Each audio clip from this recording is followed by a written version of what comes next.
Hello everybody, Captain Tech Review here, and today, very excited to bring to you my brand new LG Watch Sport. This is my first video on YouTube, my new tech review channel.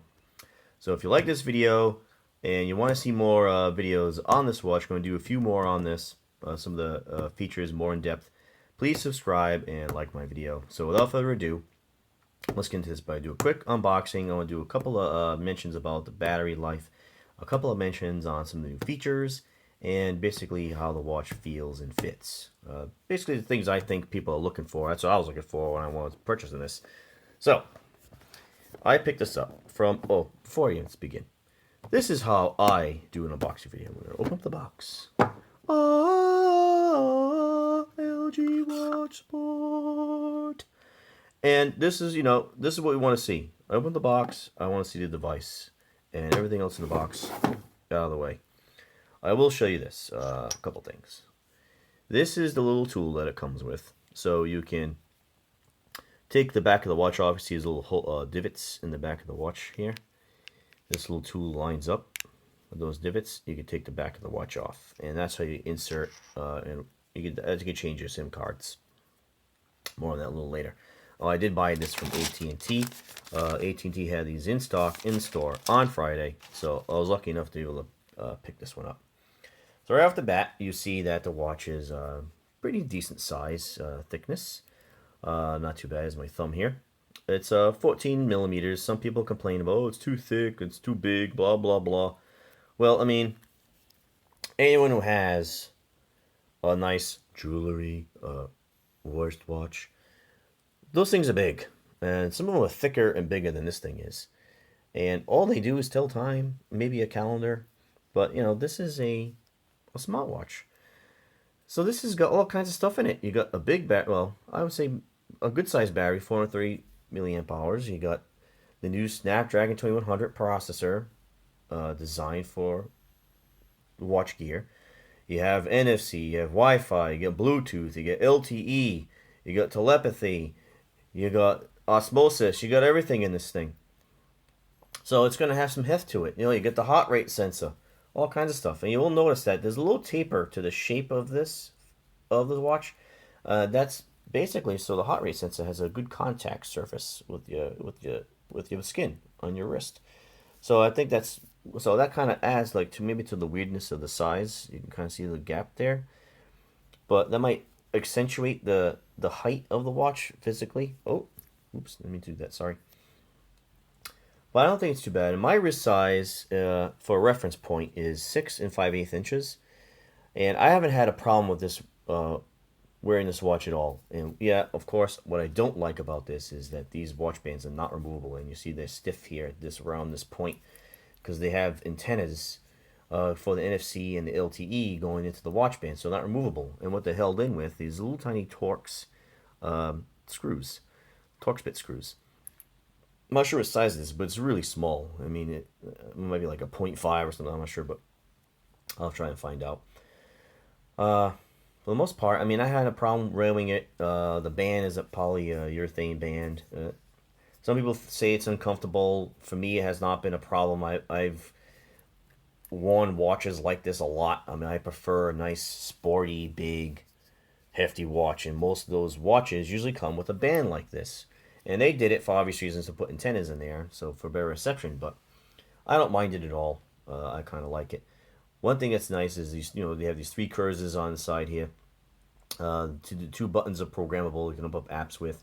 And you have the scroll wheel, and the scroll wheel, what I haven't seen mentioned in any written reviews yet, is that this feels really nice. It has a nice resistance to it. It has a little bit of, I don't want to say feedback, but it's it feels like you're turning against some weight. It's like a weighted turn. It actually feels pretty high end. It doesn't feel cheap whatsoever. And it also acts as a button. So that's basically the functions of the features of the watch. Well, the aesthetics of the watch. And one thing I want to mention too is on my wrist, 6 5/8 inches, I'm clasping my wrist basically at this third hole, I believe. So I basically can see the 2 holes above the clasp.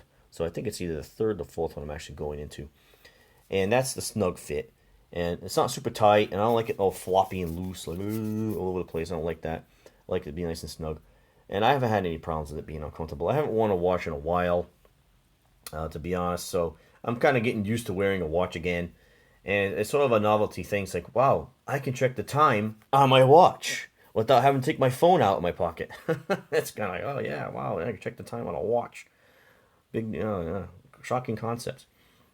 Without further ado, we'll get into a couple of new features in Android Wear 2. I don't want to spend too much time on it. I'll do another video probably speaking about Android Wear 2.0 after some time of use. But a couple new features that I kind of like. You got now get the swipe down, see the settings, and one thing I want to mention in connectivity, you can see what connections you have. I have GPS on, and when you go to cell data, I'm going to shut this off for a second. We're going to see why in a little bit. Wi-Fi on, blah blah blah. So I have a lot of things on right now. And one thing I'll say about the battery. So right now we're at 45%. We're gonna do a few things. Use the watch for about another minute or two, and we'll see how much usage the battery now has been used. And what I'll tell you is when the screen is on, the battery gets used. So with normal use, I think I should be able to have no problem getting through a day. And I'm not gonna use LTE. Probably not gonna have Wi-Fi on at work. I'll probably have that off. I'll probably have NFC off most of the time. Unless I know I'm going to go shopping, I'll probably turn it on. But for the most part, it'll probably last you a day. And realistically, you're going to charge your smartwatch every day anyway. Something like this. And this is probably a Samsung probably charging. Your Apple Watch you're going to be charging. Something like the fitness trackers themselves, they don't have this kind of sophistication of OS. Well, most of them don't. They're more built for fitness tracking, and that's what they're great at. And I'm going to talk about that also in this watch. Probably another later video is the Google Fit. The fitness tracking functionality of this watch and how well it does that or not. And one thing I will mention is, well, I have this program for opening up the Google Fit.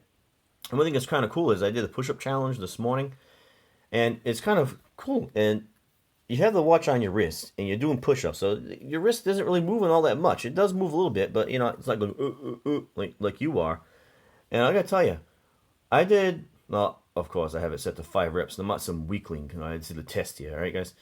So I did a few push-ups, and the number I did, it knew exactly how many, it counted exactly the number that I did. Well, I was actually pretty impressed with that, first of all. So one cool thing is you push the button in, you get a little app drawer, and the scroll wheel works really well. Go up and down there. You can see how smooth and cool and how nice it runs. It's not choppy, not laggy. It works really well. You push the button to go back. You scroll the wheel up for notifications from the bottom. You do the watch face yourself and down. I really like Android Wear 2.0 so far. I'll do more on it later, but one other feature I want to show you is this. Okay, Google, show me the nearest Italian restaurant. We have Google Assistant on our wrist now, which has been, I think, is amazing. And it doesn't read back any results to you like the phone does, but as you see, it works pretty well. It wasn't slow, as some reports I've seen said it is, and for the most part, I haven't had any problem with it working whatsoever. Here's another test. Okay, Google, what's new in the world today? It brings up a little news feed here. So I mean, I think it's worked fine myself. No issues at all.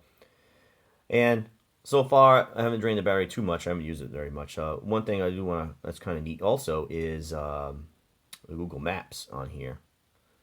Oops, sorry. It's kind of hard to see. I'm looking through my phone while I'm my camera while I'm trying to operate this. So I have a hard time getting to judge the distance. So here's Google Maps, and you see this is a watch running Google Maps. I mean, this is pretty wild. And you see how cool how well it kind of works. It's pretty awesome. And it finds my location pretty easily. Before you figure out where I live, I'll shut that off. But so far, I've been very happy with this watch. The last thing we're going to mention, because I'm going to do some more videos on the software itself, the Google Fit capabilities, and just, battery life. I'll probably do the Android Wear 2.0 and battery life together. A little more in-depth options of all the apps. I have to play around with watch faces and apps. So to change your watch face, just swipe over to the left or the right, to the right. And I have a couple different watch faces here. This one's pretty neat. I like this one. It shows you battery life of your phone, and well, Apple does that too, of the phone, the watch and the phone. You have the weather, and of course, obviously your time. So it works. There's some cool ones. Yeah, you can play with. There's like billions of these things. But as you use the watch more, you'll get you more used to it. But so far, it's been great. And the last thing I'm going to mention is this. Now, I bought this from AT&T, as I mentioned. I am a Verizon customer. And check this out. Let me go in the settings here. Go to connectivity. This watch from AT&T appears to be unlocked. That's right. AT&T version of this watch is not locked to the carrier. I put my SIM card in from my phone, and it is working in this watch. I haven't added it to my plan yet in Verizon. I might do that just to try out the LTE functions. But as you can see, the AT&T version of this watch appears to be unlocked. It accepted my Verizon wireless SIM card. That is amazing. So that's all I have for today, guys. That was the big reveal that the AT&T version of the watch seems to be unlocked. I'll come back later, talk a little bit more about the Google Fit capabilities, more on the battery life, and what I think about Android Wear 2.0. So if you like this video, please subscribe, please like it. I'll have more coming up soon. Thank you again. Peace out.